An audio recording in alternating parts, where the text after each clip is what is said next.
Jelang berlangsungnya pilkada, sinyal dugaan institusi tak netral disuarakan Ketua Umum PDI Perjuangan Megawati Soekarno Putri. Lalu bagaimana pemerintah menjawab kecurigaan ini? Cukupkah langkah yang dilakukan pemerintah saat ini seperti menghentikan penyaluran bansos jelang pilkada? Kita bahas bersama Agung Baskoro, Direktur Eksekutif Trias Politika Strategis. Mas Agus, selamat petang. Selamat petang, Mas Dipo. Mas Agus, kita mulai. Bagaimana Anda memaknai pernyataan Megawati? Mengapa statement ini keluar dari seorang Ketua Umum PDI Perjuangan? Iya, pertama secara tekstual ya, kalau pidato itu kan disampaikan kemarin sekitar 7 menitan ya Mas Dipo.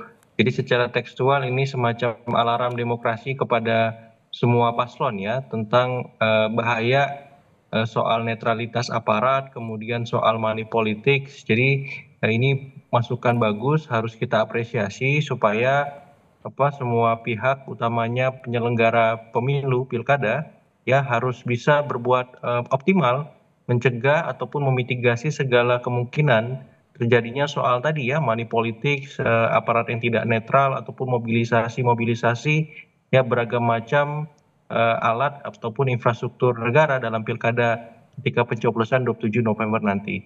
Seperti itu. Nah, yang kedua secara kontekstual tidak bisa dimungkiri ya, bahwa ada beberapa pilkada utamanya di Jakarta maupun di Jawa Tengah yang sangat kompetitif antara paslon PDIP dengan paslon Kim Plus seperti itu.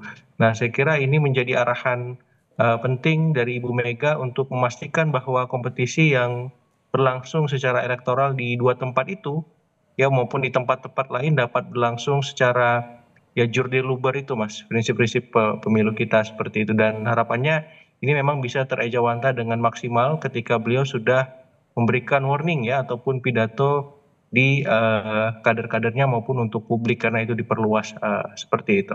Baik, Mas Agung. Apa yang kemudian harus betul-betul ditunjukkan pemerintah untuk membuktikan netralitas aparatnya dan tidak hanya tertuang dalam aturan?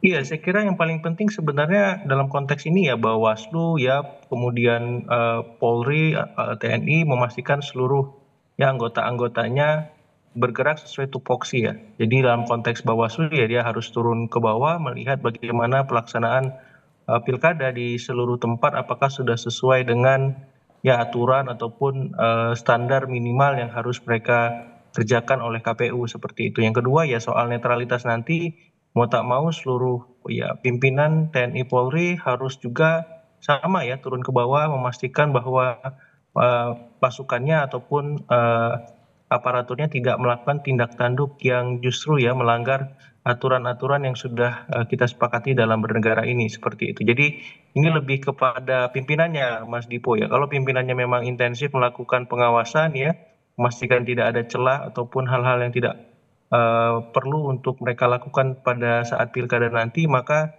semuanya bisa berlangsung dengan Baik. sesuai harapan kita ya, jurdil luber tadi seperti itu. Lalu Mas Agung, bagaimana Anda melihat langkah Bawaslu dalam proses pengawasan ini? Iya, saya kira memang perlu terus diingatkan Mas Dipo ya, karena kita tahu seringkali laporan ataupun aspirasi masyarakat di level grassroots yang berkembang dan kemudian disampaikan ke Bawaslu memang minim direspon secara langsung ataupun secara konkret ya, ujungnya seperti apa. Karena itu saya kira memang Bawaslu perlu dalam tanda petik menambah ya SDM-nya ataupun infrastruktur alat-alatnya untuk mengawasi mungkin lebih canggih Baik. seperti itu, atau hal-hal yang lebih produktif lain supaya apa, supaya aspirasi masyarakat tadi punya kanal Baik, Mas dan Agung. arahan yang jelas seperti itu. Baik, sama-sama kita jaga perhelatan pilkada serentak yang akan berlangsung pada pekan depan. Terima kasih Agung Baskoro, Direktur Eksekutif Trias Politika Strategis.